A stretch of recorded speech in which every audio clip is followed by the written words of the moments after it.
Hi everyone, welcome to నైన్కాస్ kitchen. Today recipe fish fry.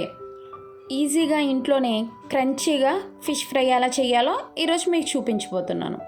చాలామంది fish fry చేసినప్పుడు లోపల పీస్ ఉడకకుండా పైన కోటింగ్ ఊడిపోతుంది. కానీ నేను చెప్పిన ప్రాసెస్ కనుక మీరు యాజ్ ఇట్ ఈజ్ ఫాలో అవుతే ఫిష్ ఫ్రై చాలా టేస్టీగా ఉంటుంది. ఇప్పుడు మనం ఫిష్ ఫ్రై ప్రాసెస్ చూద్దాం. నేను 7 ఫిష్ పీసెస్ని తీసుకున్నాను. నేను తీసుకున్న పీసెస్ వెయిట్ వచ్చి 500 గ్రామ్స్ ఉండొచ్చు. నేను పీసెస్ని మీడియంగా కట్ చేయించుకున్నాను. అలా కట్ చేయించుకుంటేనే ఫిష్ ఫ్రై టేస్టీగా ఉంటుంది. మీరు లావుగా కట్ చేయించుకున్నా అలా అని సన్నగా కట్ చేయించుకున్నా టేస్టీగా ఉండదు. లావుగా కట్ చేయించుకుంటే మీట్ ఉడకదు, సన్నగా కట్ చేయించుకుంటే ఫ్రై చేసేటప్పుడు విడిపోతుంది. ఈ విధంగా కట్ చేయించుకుంటే సరిపోతుంది. తీసుకున్న ఫిష్ని ఉప్పు పసుపు వేసి నీట్గా క్లీన్ చేసుకోవాలి. ఇప్పుడు ఫిష్ ఫ్రై మసాలా ప్రిపరేషన్ చూద్దాం. 1 టేబుల్ స్పూన్ అల్లం వెల్లుల్లి పేస్ట్, 1/2 టేబుల్ స్పూన్ పసుపు, 1/2 table spoon salt, 1/2 table spoon ధనియాల పొడి, 1/2 టేబుల్ స్పూన్ వేయించిన జీలకర్ర పౌడర్, 2 టేబుల్ స్పూన్ కారం, 1 table spoon Kashmiri red chilli powder, 1/2 table spoon garam masala, 1/2 table spoon pepper powder, 2 table spoon cornflour, 2 table spoon oil వేసి బాగా మిక్స్ చేసుకోవాలి. ఇలా మిక్స్ చేసుకున్న దాంట్లోకి కొంచెం వాటర్ పోసుకోవాలి. వాటర్ అనేది ఎక్కువగా పోసుకోకూడదండి. ఎక్కువగా పోసుకుంటే మసాలా జారుగా అయిపోతుంది. అప్పుడు ఫిష్కి సరిగ్గా అప్లై అవ్వదు. ఇలా చూపించిన కన్సిస్టెన్సీ ఉంటే సరిపోతుంది. ఇప్పుడు మనం తీసుకున్న పీసెస్కి మసాలా జాగ్రత్తగా అప్లై చేద్దాము, బోత్ సైడ్స్. మీరు జాగ్రత్తగా అప్లై చేయకపోతే ఫిష్కి ముళ్ళులు ఉంటాయి కాబట్టి గుచ్చుకునే ఛాన్స్ ఉంటుంది. అందుకే మీరు జాగ్రత్తగా అప్లై చేసుకోవాలి.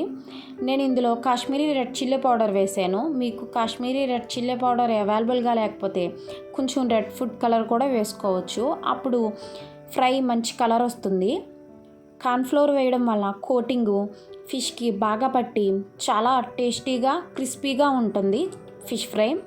ఇలా అప్లై చేసిన పీసెస్ని నేను 1 అవర్ ఫ్రిడ్జ్లో పెట్టుకుంటున్నాను.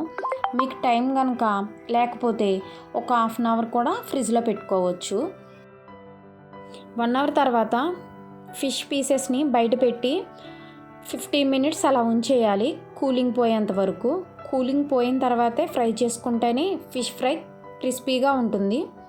15 మినిట్స్ తర్వాత స్టవ్ ఆన్ చేసి ఆయిల్ వేసి ఆయిల్ హీట్ అయ్యాక ఫిష్ పీసెస్ని ఇందులోకి వేసుకుని ఫ్రై చేసుకోవాలి.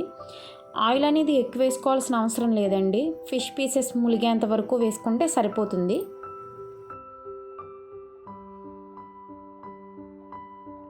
ఫిష్ పీస్ వేసిన వెంటనే కలపకూడదు.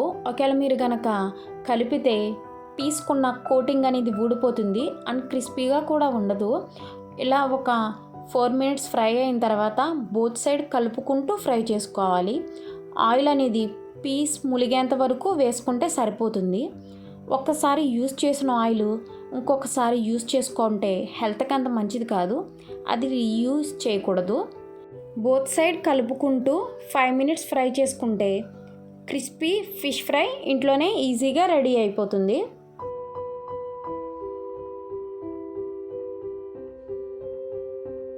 చూసారా, ఫిష్ గోల్డెన్ బ్రౌన్ కలర్ వచ్చేసింది. వీటిని తీసేసి సర్వింగ్ బౌల్లోకి సర్వ్ చేసుకోవడమే. అంతేనండి, ఈజీగా ఇంట్లోనే క్రిస్పీ ఫిష్ ఫ్రై రెడీ చేసుకోవచ్చు. ఈ వీడియో కనుక నచ్చినట్లయితే లైక్ చేయండి, షేర్ చేయండి, సబ్స్క్రైబ్ చేయండి.